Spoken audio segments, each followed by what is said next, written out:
Hello नमस्कार, स्वागत है आप सभी का। मेरा नाम है शेखर गुप्ता और आप देख रहे हैं फिजिक्स संकल्पना। और शुरू करने वाले हैं नाभिक चैप्टर का अपना नया वीडियो। और आज के वीडियो में हम पढ़ने वाले हैं बच्चों नाभिकीय विखंडन। क्या होता है नाभिकीय विखंडन, कैसे होता है, क्यों होता है और इससे हमें क्या हासिल होगा, क्या चीजें हमें इससे मिलने वाली है, हमारे लिए लाभदायक है या हानिकारक है। आज के वीडियो में हम सारी बातें करने वाले हैं। बात करते हैं पिछले वीडियो में हमने क्या पढ़ा। पिछले वीडियो में बच्चों हमने प्रति न्यूक्लियन बंधन ऊर्जा की बात की, एक ग्राफ पढ़ा जिसको बोलते हैं बंधन ऊर्जा कर्व। उस ग्राफ से हमें चीजें पता चली कि जैसे जैसे द्रव्यमान संख्या बढ़ती है ऐसे ऐसे चीजों के स्थायित्व में परिवर्तन होता है। मतलब द्रव्यमान संख्या अगर बदलेगी, ए का मान बदलेगा, किसी परमाणु के नाभिक में प्रोटॉनों और न्यूट्रॉनों की संख्या अगर बदलेगी तो उसके स्थायित्व पे फर्क पड़ेगा। कुछ ग्राफ मैंने आपको ये बना के दिखाया था, एक ऐसा था वो, आपको अगर ध्यान हो, कुछ इस तरीके का रफ सा डायग्राम। तो हमने देखा था कि ये द्रव्यमान संख्या हमारी 30 है और ये लगभग हमारी 180। तो हमने कहा था कि यार 30 और 180 के बीच जितने भी नाभिक हैं वे ज्यादातर क्या है, अधिक स्थायी है। मैं ये नहीं कह रहा हूं, पिछले वीडियो में हमने पूरी बात की है कि वे सब स्थायी है ना। मैंने कहा स्थायी तो हैं लेकिन ज्यादा स्थायी है, में हो सकता है हमें टूट भी जाए, लेकिन उनको तोड़ने के लिए हमें ज्यादा एनर्जी की जरूरत पड़ेगी। इनके बीच में 30 और 180 के बीच में हमने बात की थी कि 30 से कम, यहां देखो बंधन ऊर्जा बहुत तेजी से कम हो रही, कहीं कहीं बहुत ज्यादा भी है। देखो यहां बंधन ऊर्जा बहुत ज्यादा है। यहां क्या होती थी, प्रति न्यूक्लियन बंधन ऊर्जा। इसके बाद भी बंधन ऊर्जा कम हो रही है, मतलब यहाँ के नाभिक भी कम स्थायी हैं, यहाँ के नाभिक भी कम स्थायी हैं। और यहाँ पढ़ने वाले जितने भी नाभिक हैं वे ज्यादा स्थायी हैं बच्चों। इस ग्राफ से मैं ये बातें पता चली थी। फिर हमने कहा था कि अगर ऐसा हो जाए कि यहाँ का जो भारी नाभिक है अस्थायी, वो टूट के यहाँ, मतलब इस हिसाब से टूट जाए कि वो यहाँ पहुंच जाए, तो वो क्या हो जाएगा, स्थायी हो जाएगा। यहाँ के दो नाभिक जुड़ जाएं और यहाँ पहुंच जाएं, दो जुड़ के एक नया नाभिक बना लें, तो वो भी स्थायी हो जाएगा। तो इसको टूटने को बोलते हैं नाभिकीय विखंडन और दो नाभिकों के जुड़ने को बोलते हैं नाभिकीय संलयन। आज का हमारा पूरा जो वीडियो होगा वो हम बात करने वाले हैं, आज का और शायद नेक्स्ट वीडियो हम बात करेंगे नाभिकीय विखंडन की। तो सभी बच्चे जितने भी आप लोग देख रहे हैं, आप हेडिंग लगाइए नाभिकीय विखंडन और इसको बिल्कुल डिटेल में हम पढ़ने वाले हैं। नाभिकीय विखंडन क्या होता है, नाभिकीय विखंडन बच्चों इंग्लिश में बोलते हैं इसको न्यूक्लियर फिजन। विखंडन का मतलब होता है बच्चों टूट जाना। यहां वर्ड है नाभिकीय विखंडन, मतलब नाभिक का टूट जाना। तो सिंपल सी बात यह है कि यहां नाभिक टूटेगा, लेकिन कैसे टूटेगा, क्यों टूटेगा और किस कारण से टूटेगा, वो सारी बातें हम करने वाले हैं। तो हमने कहा कि किसी नाभिक का पूरा लिख देता हूं मैं इसको, किसी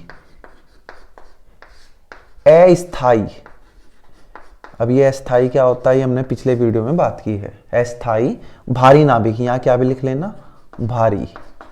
किसी अस्थायी, भारी क्यों कहा मैंने, क्योंकि ये सब किसके बाद की बातें हैं, 180 के बाद की। द्रव्यमान संख्या 180 के बाद तो क्या ही हो जाएंगे, मतलब एक नाभिक है, उसके नाभिक के अंदर 200 न्यूक्लियन है, 200 प्रोटॉन और न्यूट्रॉन है मिला के, तो वो तो भारी ही होगा। तो जो नाभिकीय विखंडन की घटना होगी ना भारी नाभिकों के लिए होगी। और कैसे, अस्थायी। किसी अस्थायी भारी नाभिक के दो या दो से अधिक, लिख लेते हैं समझते हैं फिर आराम से, दो या दो से अधिक हल्के नाभिकों में टूट जाने की घटना को नाभिकीय विखंडन कहते हैं। ध्यान से सुनना, नाभिकीय विखंडन कहते हैं।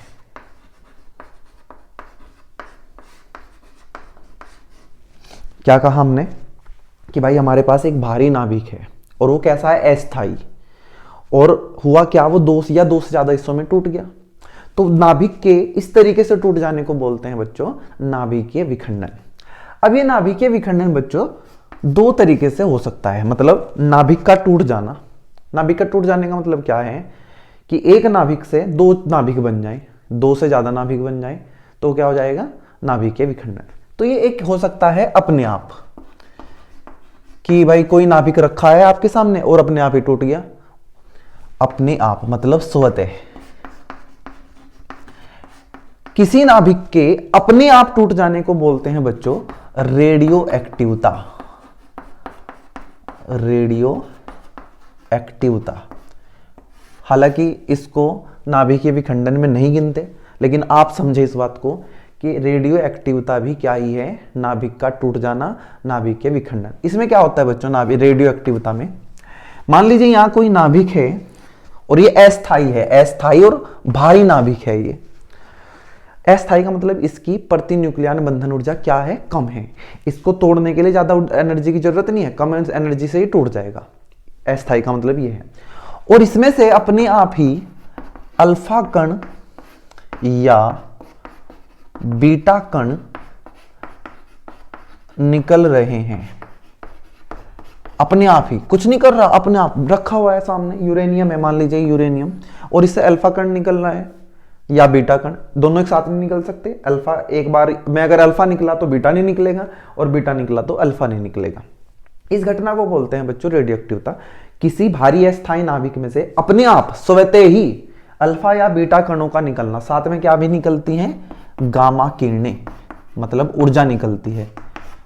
चाहे अल्फा निकलो साथ में गामा किरणें जरूर निकलेंगी, चाहे बीटा कण निकले साथ में गामा किरणें जरूर निकलेंगी। मतलब दो चीजें एक साथ निकलेंगी, अल्फा गामा, बीटा या मतलब या बीटा और गामा, मतलब अल्फा और गामा निकलेंगे। अल्फा नहीं निकला तो कौन निकलेगा, बीटा निकलेगा, और साथ में क्या निकलेगा गामा। मतलब अल्फा निकलो चाहे बीटा निकलो, गामा को तो निकलना ही निकलना है। क्लियर है बात। इस प्रक्रिया को बोलते हैं बच्चों रेडियो एक्टिवता। लेकिन इसमें क्या है, चलो इस थोड़ा रुक के बात करते हैं। ये तो अपने आप हुई, तो हमने कह दिया इसको रेडियो एक्टिवता। एक होता है प्रेरित विखंडन। प्रेरित विखंडन, प्रेरित विखंडन मतलब कि कोई नाभिक रखा था, वो अपने आप नहीं टूटना चाहता है, आपने क्या किया, उसको प्रेरित किया कि तू टूट जा भाई। उसका नाभिक को आपने, मतलब कहने का मतलब क्या, नहीं टूटेगा, कुछ करना पड़ेगा, और वो टूट गया। अपने आप नहीं टूटा, किसी चीज के होने से टूटा है। ऐसे विखंडन को बोलते हैं प्रेरित विखंडन। और इसी प्रेरित विखंडन को एक्चुअल में क्या बोलते हैं बच्चों, नाभिकीय विखंडन। आप ध्यान रखेंगे रेडियो एक्टिवता भी नाभिकीय विखंडन है, लेकिन हम इसे अलग से पढ़ते हैं क्योंकि ये अपने आप होता है। और नाभिकीय विखंडन जो हम यहां पढ़ने वाले हैं वो कौन सा है, प्रेरित विखंडन है। प्रेरित विखंडन मतलब ये अपने आप नहीं होगा, किसी के करने से होगा। कैसे होगा, मान लीजिए यही यूरेनियम का नाभिक है, आपने इस पे अल्फा कण दे के मार दिया, ले भाई, इसने क्या किया, अल्फा कण को पकड़ा और टूट गया दो हिस्सों में। तो ये क्या है, प्रेरित विखंडन। अल्फा कण के कारण टूटा। हो सकता है अल्फा कण की जगह आपने क्या मार दिया हो, देखे, प्रोटॉन या न्यूट्रॉन। मतलब आप नाभिकीय विखंडन इन तीनों की हेल्प से करा सकते हैं, और अगर इन तीनों की हेल्प से होगा तो विखंडन क्या कहलाएगा, प्रेरित विखंडन। लेकिन बच्चों हमारे सिलेबस में जो हम पढ़ेंगे वो सिर्फ किसकी वजह से पढ़ेंगे, न्यूट्रॉनों की वजह से। और आपने अगर किताब में देखोगे तो डेफिनेशन में भी क्या नाम ही लिखा रहेगा, न्यूट्रॉन। लेकिन ध्यान रखना विखंडन किससे भी किया जा सकता है, अल्फा कण से भी, किससे भी, प्रोटॉन से भी, किससे भी, न्यूट्रॉन से भी। हम पढ़ेंगे केवल न्यूट्रॉन से। ये ऐसा है बच्चों, बिल्कुल मान लीजिए, अगर मैं आपको बिल्कुल आसान समझाऊं कि कोई आदमी जिसके घर मतलब जो खाने पीने का शौकीन है, उसने खाया पिया अच्छा और मोटा ताजा हो गया।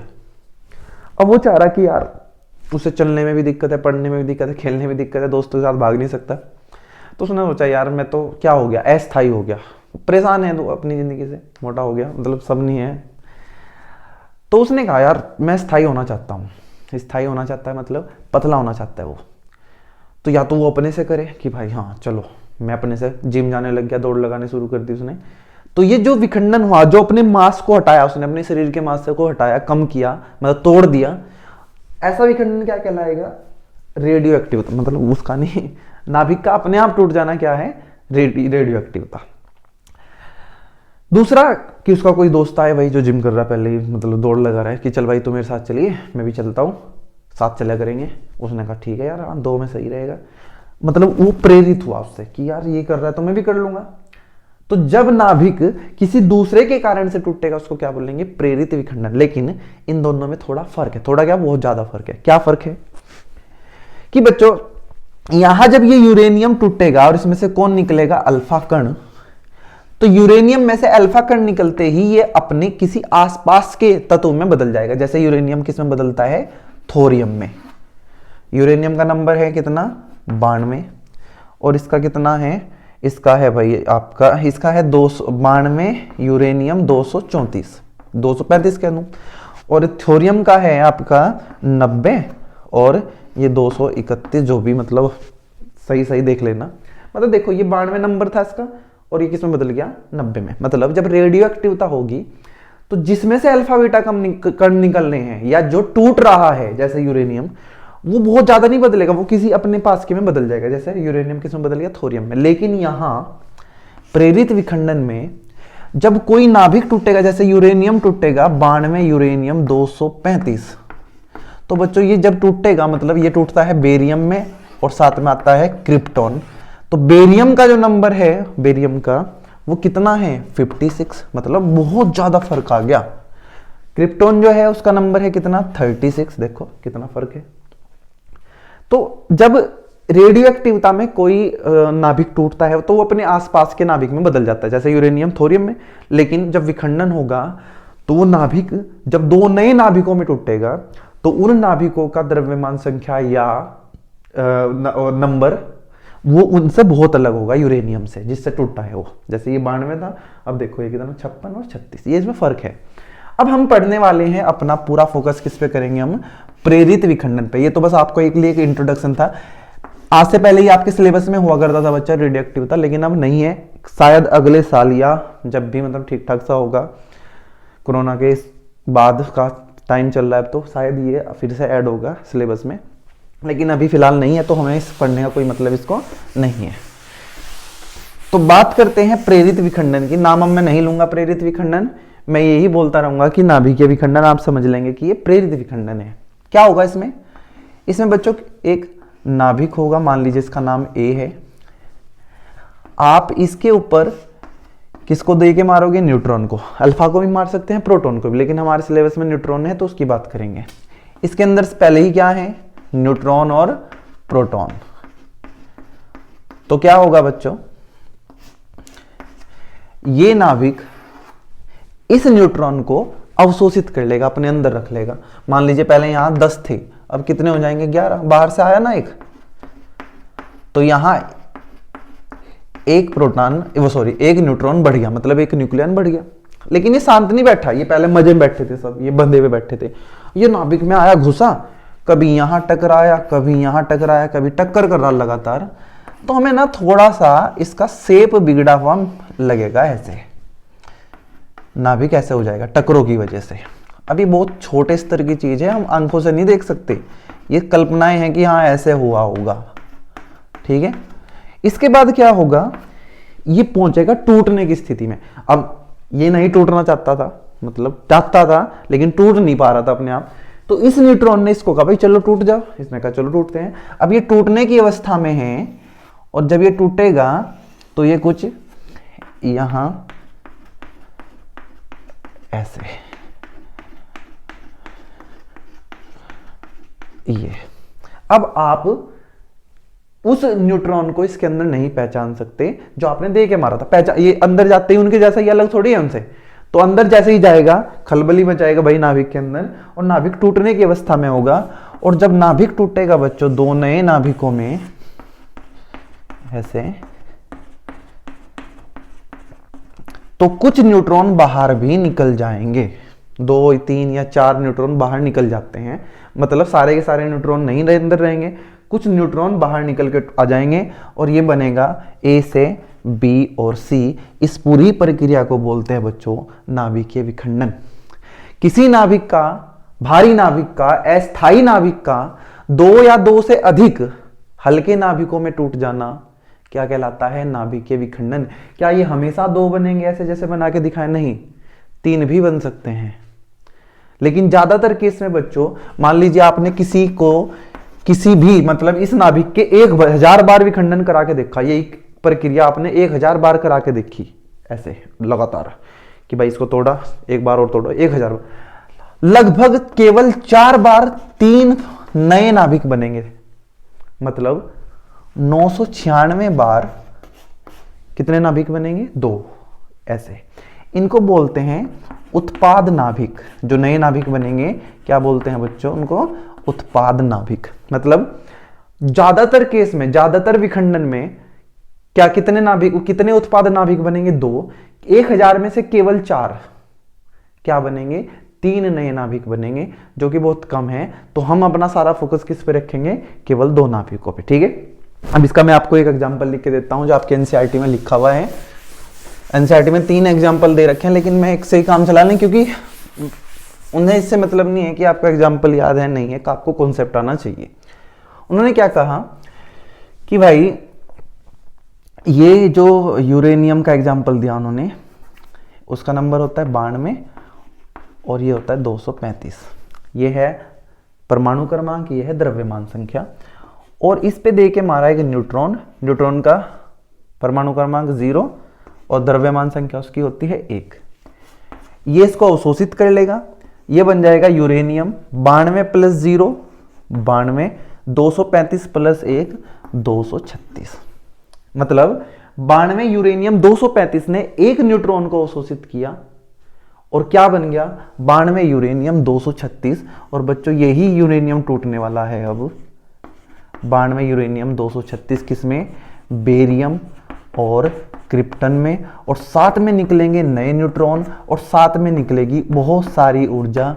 कैसे निकलेगी, क्यों निकलेगी, अभी बात हम करने वाले हैं। इस ऊर्जा को अलग से पढ़ेंगे हम कि ऊर्जा निकली क्यों है और कितनी निकली है। बेरियम का नंबर होता है बच्चों 56, क्रिप्टॉन का होता है 36, ये 0। बेरियम का परमाणु देखो यहां, अब जो मैं बता रहा हूं ये है 144, इसका होता है 1 और ये है आपका 89। इसको याद मतलब याद करने पड़ेंगे। ये पूरी इक्वेशन है। ये किसका एग्जांपल है? आपका यूरेनियम के विखंडन का। पहले ये 1 और ये 2। यूरेनियम 235 ने न्यूट्रॉन को अवशोषित किया, किसमें बदल गया? यूरेनियम 236 में। यूरेनियम 236 टूट गया कितने हिस्सों में बटा? 2, बेरियम और क्रिप्टॉन। और साथ में निकले हैं बच्चों 3 नए न्यूट्रॉन। अब यहीं की बात करते हैं थोड़ा सा। और साथ में निकलती है ऊर्जा। आपके दिमाग में बात आई कि हमें पता चल गया नाभिकीय विखंडन में एक नाभिक 2 हिस्सों में टूट जाता है। चलिए बढ़िया। क्या 2 हिस्सों में टूटता है? नहीं, 3 भी हिस्से हो सकते हैं, लेकिन वे 3 बहुत कम केस में बनते हैं, इसलिए हमने सिर्फ 2 की बात की। ठीक है, बहुत बढ़िया। साथ में हमेशा क्या निकलेंगे? न्यूट्रॉन। मतलब न्यूट्रॉन सारे अंदर नहीं रहेंगे, कुछ बाहर निकल जाएंगे। टूटते समय एक के पास भी न्यूट्रॉन रहे और प्रोटॉन रहे, एक के पास भी न्यूट्रॉन प्रोटॉन रहे, लेकिन टूटते समय बाहर निकल जाएंगे कुछ न्यूट्रॉन में। क्या हमेशा 3 होंगे? आपने 3 लिखा यहां, नहीं, में 2 भी हो सकते हैं, 3 भी हो सकते हैं, 4 भी हो सकते हैं। वो इस बात पे निर्भर करेगा कि ये बनने वाले क्या क्या चीज हैं। बेरियम 144 है, बेरियम 142 है, बेरियम 140 है, क्रिप्टॉन 89 है, क्रिप्टॉन 92 है। क्या है उसके हिसाब से न्यूट्रॉन बाहर निकलेंगे। जैसे यहां बेरियम 144 और क्रिप्टॉन 89 बना है, तो यहां हमेशा कितने न्यूट्रॉन निकलेंगे? 3। तो आपको ध्यान रखना है कि न्यूट्रॉन जो निकलने हैं उनकी संख्या 2 भी हो सकती है, 3 भी हो सकती है, 4 भी हो सकती है। एक औसत मान जो अगर निकाला जाए हम, तो हम ये कहेंगे कि प्रत्येक बार जब यूरेनियम का विखंडन होगा तो लगभग 2.5 न्यूट्रॉन बाहर निकलेंगे। औसतन मान 2 भी निकल सकते हैं, 3 भी निकल सकते हैं, 4 भी।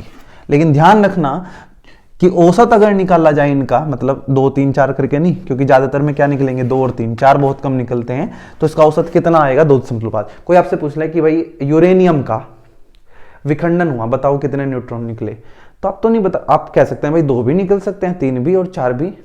उसने पूछा बताओ एक एवरेज वैल्यू बताओ कितने निकले होंगे, तो आप बताएंगे कि हाँ, कि हो सकता है कि यहाँ 2.5 न्यूट्रॉन निकले हों, ये औसत मान है।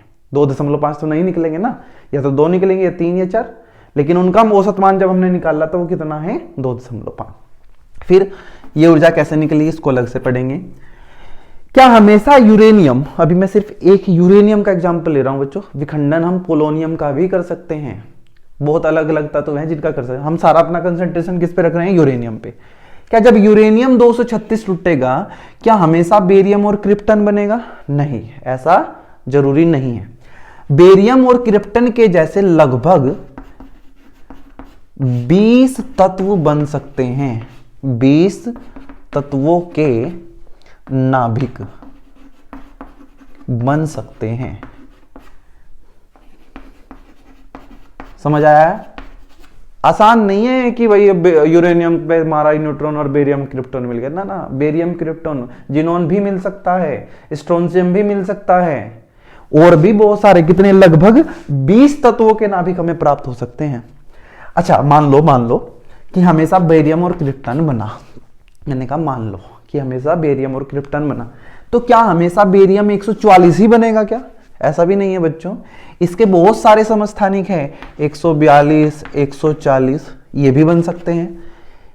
क्रिप्टॉन हमेशा 89 बनेगा क्या? ना ना, ये 92 भी हो सकता है, कुछ और भी हो सकता है। मतलब बेरियम और क्रिप्टॉन हमेशा 144, 89 नहीं होंगे, ये 142 और 92 भी हो सकता है, 140 और 92 भी अलग अलग हो सकते हैं। लगभग 100 समस्थानिक आपको प्राप्त हो सकते हैं, 100 समस्थानिक, 20 तत्वों के 100 समस्थानिक प्राप्त हो सकते हैं। अब देखो कितनी जटिल प्रक्रिया है। आप यूरेनियम लेके बैठे हो, आपने न्यूट्रॉन दे के मारा, आपको नहीं पता है कि क्या बनेगा। हो सकता है बेरियम क्रिप्टॉन बन जाए, स्ट्रोंशियम बेरियम बन जाए, हमें नहीं पता, हम तो बस एक अंदाजा लगा रहे, वो तो हमें पता चलेगा बाद में कि ये बना। ऐसे ऐसे 20 तत्व मिलेंगे, और 20 तत्वों के कितने समस्थानिक? 100। जैसे बेरियम के 3 दिखाए मैंने आपको, 144, 142, 140, ऐसे ही क्रिप्टॉन के होंगे 89, 92, ऐसे ही बाकी जो बनेंगे उनके भी समस्थानिक होंगे। समस्थानिक आपको मैंने पहले वीडियो में पढ़ाया था, नहीं पता है तो आप उसको देख सकते हैं, वैसे पता होगा अगर यहाँ तक आए हैं। तो मैंने बताया आपको कुछ बातें नाभिकीय विखंडन के बारे में। चलो इसको हटाता हूं, मैंने एग्जाम्पल भी लिखवा दिया, परिभाषा भी लिखवा दी, बात को आगे बढ़ाते हैं।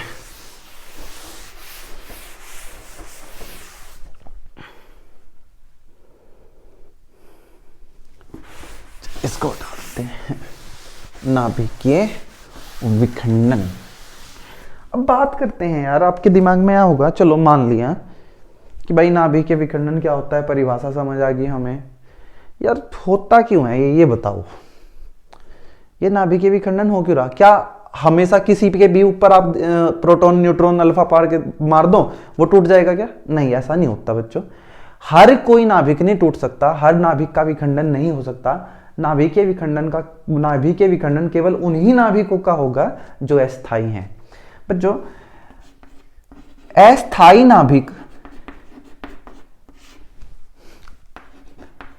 मैंने क्या लिखा यहां ध्यान से देखना, क्यों नाभिकीय विखंडन क्यों होता है, ये उस बात का जवाब है। अस्थायी नाभिक क्या चाहते हैं? स्थायित्व, स्थायित्व चाहते हैं। मान लीजिए ग्राफ था, जो ये ग्राफ हमने बनाया था ऐसे, यहां के नाभिक स्थायी है, मजे में है, ये भी कम स्थायी है, अस्थायी है मतलब, ये भी बहुत कम स्थायी है मतलब अस्थायी है। तो इनका भी तो मन है यार हम भी अस्थायी हो जाएं, मतलब हम भी स्थायी हो जाएं। वो जो आदमी है जो खा खा के तो मतलब थोड़ा हेल्दी हो गया, मोटा नहीं बोलना चाहिए, वो चाहता है कि यार मैं भी दूसरे की तरह, जैसे स्लिम फिट है भाई ये, मतलब बिल्कुल फिट है आदमी, मैं भी ऐसा रहूं, दौड़ भाग करूं, तो उसका मन है यार मैं ना अस्थायी से क्या हो जाऊं, स्थायी हो जाऊं। तो नाभिक भी सब यही चाहते हैं कि मैं यार स्थायी हूं, मुझे क्या मिल जाए स्थायी, तो जिंदगी मजे में कट जाएगी। तो इसके लिए अस्थायी नाभिक क्या करते हैं? विखंडन या संलयन। जो यहां है भारी, हमें पता है ना कि यहां के कौन है? स्थायी नाभिक, तो इसका मतलब इसको ना यहां से टूट के यहां पहुंचना है, तो ये भारी को यहां पहुंचना है। भारी यहां कब पहुंचेगा? जब वो हल्का हो जाएगा। तो उसने कहा कि भाई मैं टूट जाता हूं। मतलब जब नाभिकीय विखंडन हुआ वो क्यों हुआ? कि स्थायित्व ग्रहण करने के लिए, वो चाहता है कि मैं स्थायित्व ग्रहण कर लूं। आप कहेंगे यहाँ कैसे? अरे यहाँ भाई स्थायित्व ज्यादा है, यहाँ प्रति न्यूक्लियन बंधन ऊर्जा ज्यादा है, और जिसकी प्रति न्यूक्लियन बंधन ऊर्जा ज्यादा होती है वो ज्यादा स्थायी होते हैं, ये बात हमें पता है। आपने कहा ठीक है, तो इसका मतलब ये है नाभिकीय विखंडन क्यों हो रहा है? क्योंकि अस्थायी नाभिक क्या चाहते हैं? स्थायित्व, मैं चाहते हैं कि हम भी स्थायी हो जाएं, हमारी प्रति न्यूक्लियन बंधन ऊर्जा बढ़ जाए। ये कारण है किसका, नाभिकीय विखंडन का। कब होता है ये मैंने बता दिया कि आप न्यूट्रॉन प्रोटॉन अल्फा पार्टिकल दे के मारो, वो उसको ग्रहण करेंगे और टूट जाएगा। कैसे, ये सब हमने अभी पढ़ा। चलिए बात करते हैं आगे, बात करते हैं यार उसकी जो हमने अभी ये बात की कि साथ में क्या निकलती है ऊर्जा। बात करते हैं अभी वो यूरेनियम का मैं एग्जांपल लिख दूं कैसे हुआ। चलो यूरेनियम ने सिंपल से समझते हैं। मान लीजिए आपके पास एक नाभिक है, एनसीईआरटी में जैसे समझा रहा हूं मैं, ऐसे समझाया हुआ है, ऐसे ही समझाऊंगा मैं आपको। एक नाभिक है ए, वो टूट के दो हिस्सों में बट गया, बी और सी में। एनसीईआरटी में लिखा है, मान लीजिए इसका परमाणु, इसका द्रव्यमान संख्या 240 है, मतलब इसमें प्रोटॉन और न्यूट्रॉनों की संख्या कितनी है, 240। और ये टूट के ना दो हिस्सों में बट गया जिनके द्रव्यमान संख्या कितनी है, 120। ये ग्राफ हमने खींचा था, ये यहां का है लगभग 240 का। यहां ये बैठा हुआ है, ये नाभिक यूरेनियम का मान लो, यूरेनियम का 235 होता है तो हम 240 के लगभग मान लेते हैं। यहां से टूटा और ये दो हिस्सों में बट गया, कहां गया ये, 120 पे। आपको पता है बच्चों, जब आपने ग्राफ अगर ढंग से पढ़े हो तो जो नाभिक यहां होते हैं 240 के आसपास, उनकी प्रति न्यूक्लियन बंधन ऊर्जा होती है 7.6। भाई यूरेनियम की होती है 7.6, उसी के हिसाब से कर रहा हूं मैं, मिलियन इलेक्ट्रॉन वोल्ट। जो यहां होते हैं 240 के लगभग, उनकी प्रति न्यूक्लियन बंधन ऊर्जा होती है 7.6। और जो यहां होते हैं 120 के आसपास, इनकी बंधन ऊर्जा होती है बच्चों 8.5 के औसत में। औसत में रख रहे हैं बस हम, वैसे तो 8.6 भी होती हैं यहाँ आयरन की, लोहे की, लेकिन वो 56 है, पीछे है थोड़ा सा कम करके मैंने कितना मान लिया, 8.5। मतलब इसकी प्रति न्यूक्लियन बंधन ऊर्जा कितनी है, 7.6। क्या है ये, प्रति न्यूक्लियन बंधन ऊर्जा। लिख नहीं रहा हूं, आप लिख लेंगे। इसकी कितनी है, 8.5, और इसकी भी कितनी, 8, क्योंकि सेम ही मानने हमने, ये दो हिस्सों में टूट गया। अच्छा मुझे बताओ, यहां एक की बंधन ऊर्जा कितनी है, 7.6, और यहां एक न्यूक्लियन की बंधन ऊर्जा कितनी है, 8.5। क्या यहां से यहां तक आने में इनकी बंधन ऊर्जा बढ़ी क्या, हाँ, और कितनी बढ़ी, 8.5 माइनस 7.6 मतलब 0.9 मिलियन इलेक्ट्रॉन वोल्ट। मतलब मैं ये कह सकता हूं कि जब ये भारी नाभिक दो हल्के नाभिकों में टूटा ना, तो इसकी हर एक न्यूक्लियन की, हर एक प्रोटॉन, हर एक न्यूट्रॉन की बंधन ऊर्जा 0.9 मिलियन इलेक्ट्रॉन वोल्ट पड़ेगी। और बच्चों टोटल है कितनी, 240। एक की बड़ी है 0.9, तो 240 की कितनी बढ़ेगी, तो मैं इसको लिखूंगा 9 गुना 24, 9 चौक 36, 9 दूनी 18 और 3 21, 216 मिलियन इलेक्ट्रॉन वोल्ट। मतलब ये जो नाभिक यहां था, यहां से जब ये टूटा और यहां पहुंचा दो हिस्सों में बट के, तो यहां से यहां तक आने में इसकी बंधन ऊर्जा 216 मिलियन इलेक्ट्रॉन वोल्ट बढ़ गई। और बंधन ऊर्जा बढ़ने का मतलब है कि इनके पास क्या आ गया, स्थायित्व। क्या आ गया, स्थायित्व। बच्चों एक बात और ध्यान रखना कि जब ये नाभिक दो नए नाभिकों में टूटता है तो ये एकदम से स्थायी नहीं हो जाते, ये फिर बन जाते हैं रेडियो एक्टिव। अभी अल्फा बीटा गामा निकाल लेंगे, उसके बाद स्थायी होंगे। ऐसा नहीं कि विखंडन हुआ जो नए बने हुए एकदम से आपको स्थायी मिलेंगे ना, वे पहले होंगे रेडियो एक्टिव पदार्थ, उनमें से अल्फा बीटा गामा कण अपने आप निकलेंगे, तब जाके में थोड़ी देर बाद क्या हो जाएंगे, स्थायी। तो हमने कहा कि जब ये यहां से यहां पहुंचा तो इस नाभिक की दो नाभिकों में टूटने से बंधन ऊर्जा कितनी बढ़ गई, 216 मिलियन इलेक्ट्रॉन वोल्ट।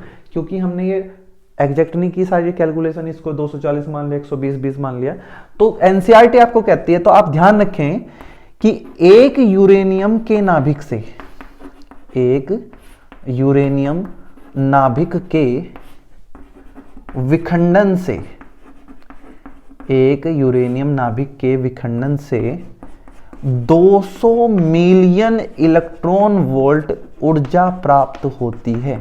समझना, आप देखो ध्यान से सुनना इस चीज को, 200 मिलियन इलेक्ट्रॉन वोल्ट ऊर्जा प्राप्त होती है। अब ये सारी बातें जो मैंने समझाई आपको, ये बताया कि जब एक नाभिक दो हल्के नाभिकों में टूटता है, साथ में क्या निकलती है, ऊर्जा निकलती है, एनर्जी निकलती है, इसका मान कितना है यूरेनियम। मान लीजिए आपने एक यूरेनियम लिया, एक यूरेनियम का नाभिक। अच्छा, नाभिक किसके अंदर होता है? परमाणु के। तो मैं ये कह सकता हूं कि यूरेनियम यूरेनियम का एक परमाणु यूरेनियम का, उसको जब तोड़ेंगे, भाई नाभिक किसके अंदर है? परमाणु के। जब नाभिक टूटा तो मतलब परमाणु टूट रहा है, तो कितनी ऊर्जा प्राप्त होगी? 200 मिलियन इलेक्ट्रॉन वोल्ट। बहुत छोटी ऊर्जा नहीं है बच्चे, बहुत ज्यादा। एक परमाणु की बात कर रहा हूं मैं, 1 ग्राम 1 किलोग्राम की बात नहीं कर रहा हूं। यूरेनियम का एक परमाणु, यूरेनियम का एक नाभिक आपने लिया, तोड़ा, इतनी ऊर्जा भाई प्राप्त होगी, बहुत ज्यादा है। हमने कहा यार आई क्या मतलब, हमने पता चल गया कि ऊर्जा निकलती है। क्यों निकलती है? इसका जवाब अभी नहीं है, मैंने बताया नहीं। अभी मैंने सिर्फ ये बताया कि जब नाभिक नए नाभिकों में टूटता है तो उससे क्या निकलती है? ऊर्जा निकलती है। कितनी निकलती है? हमने कैलकुलेशन की। क्यों निकलती है ये बात समझ लीजिए पहले, और इस बात को ध्यान रखें कि 200 मिलियन इलेक्ट्रॉन वोल्ट ऊर्जा प्राप्त होगी हमें एक यूरेनियम के नाभिक के टूटने से।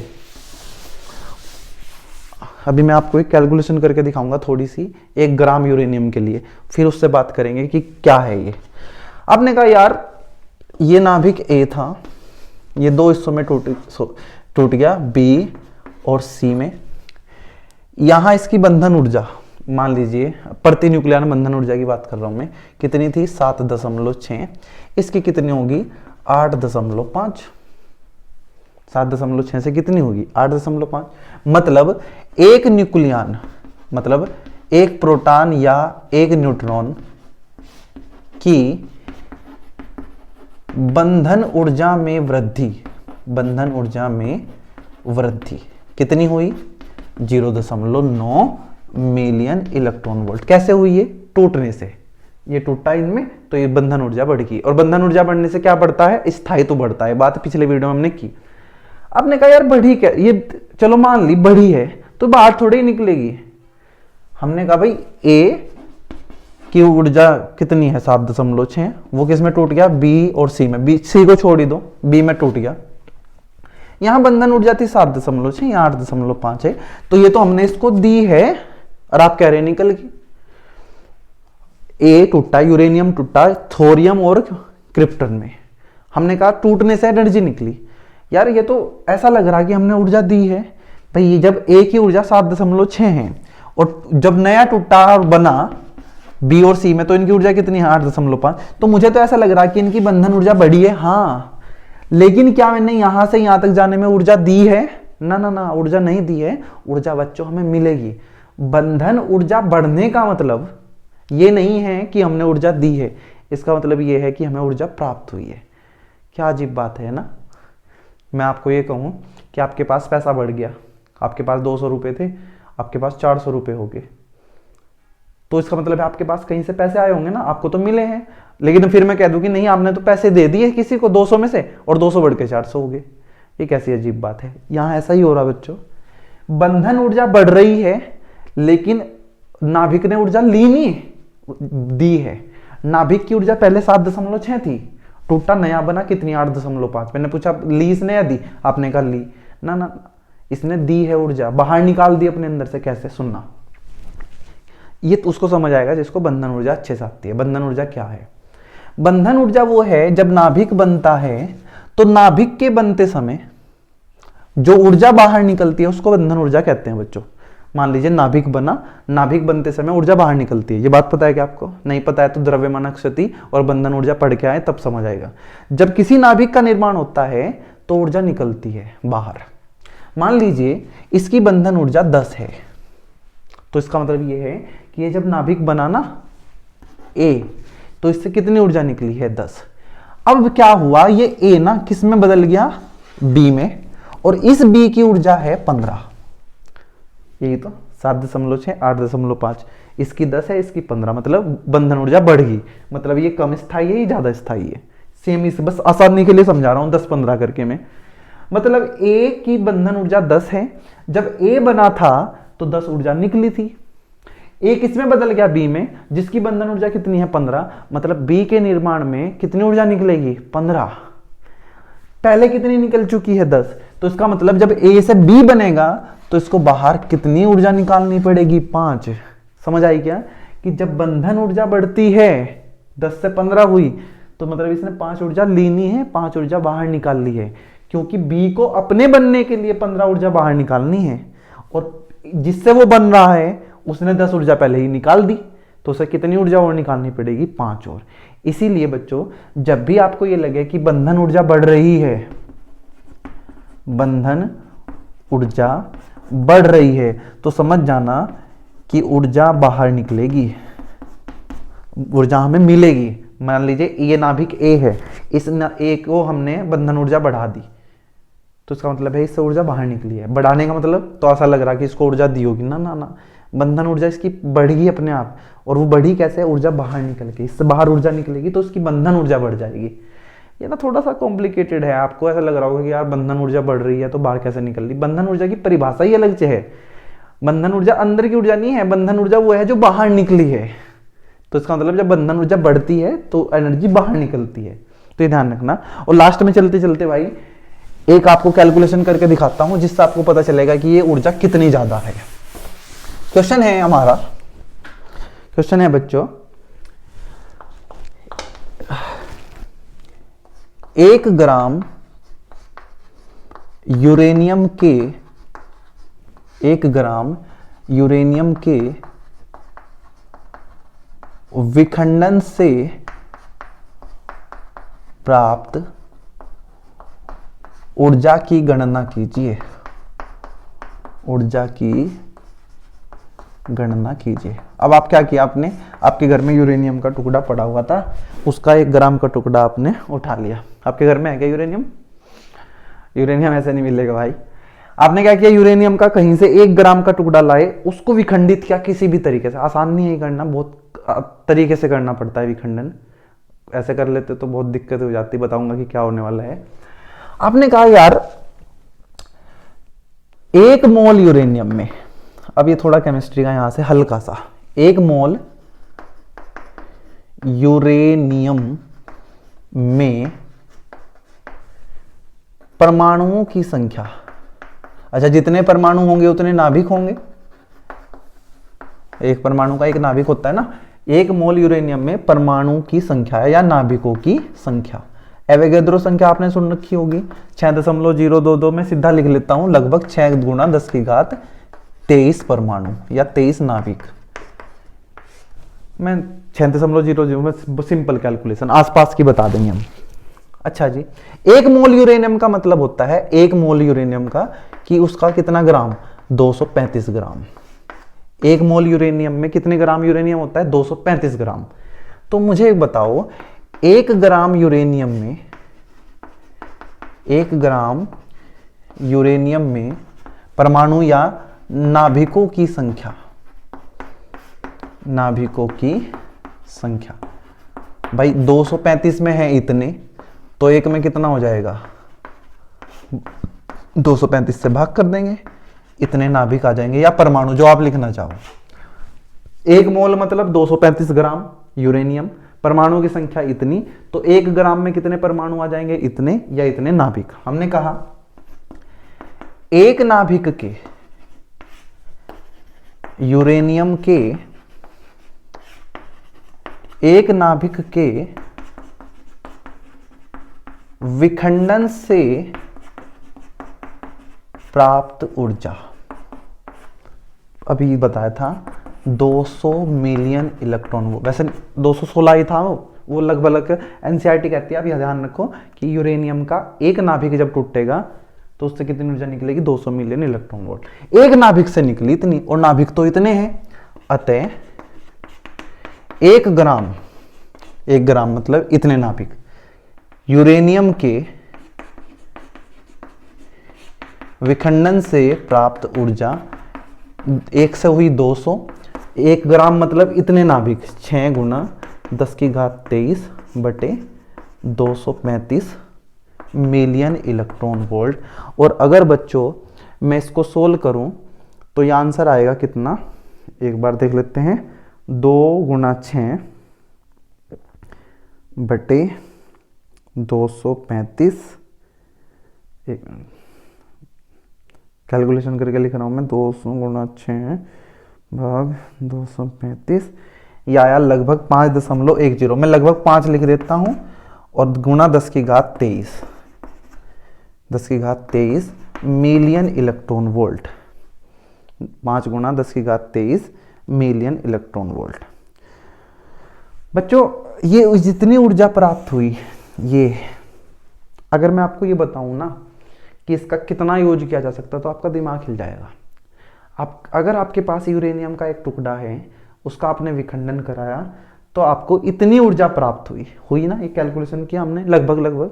बच्चों मैं आपको एक बताऊं, आपके घर में सबके मोटर लगी होगी पानी भरने की टैंक में, और अगर वो मोटर 2 किलोवाट का है, कितने का? 2 किलोवाट का, तो आप इस मोटर को इतनी ऊर्जा से पता कितने दिन चला सकते हैं?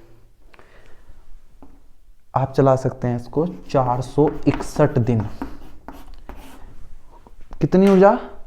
जो बिजली कितना आपका बिल आता है ना मोटर चलाने से, हमने कहा कि अगर आप 1 ग्राम यूरेनियम का विखंडन कराएं तो उस 1 ग्राम यूरेनियम के विखंडन से इतनी ऊर्जा प्राप्त होगी कि आपके घर में जो मोटर लगी हुई है, आप दिन रात उसे करके चलाएं तो कितने दिन चलेगी वो? 461 दिन।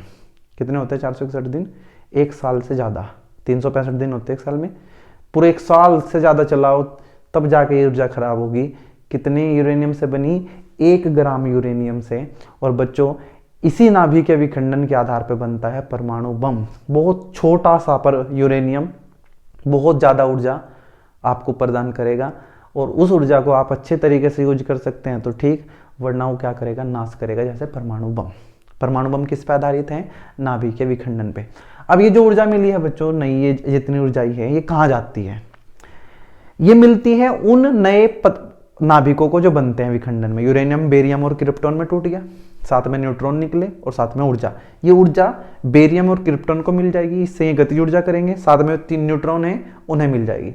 लेकिन इसके बाद भी एक बड़ा हिस्सा बच जाता है जो बनता है, हीट बनाता है, उष्मा बनाता है, टेम्परेचर बहुत ज़्यादा बढ़ा देता है और वो करता है तबाही। अगर ढंग से नाभिक के विखंडन ना करा जाए तो तबाही हो जाएगी बच्चों, जैसे हिरोशिमा और नागासाकी में हुआ था 1945 में। सुना हमने 6 अगस्त 9 अगस्त को क्या डाले गए थे वहाँ?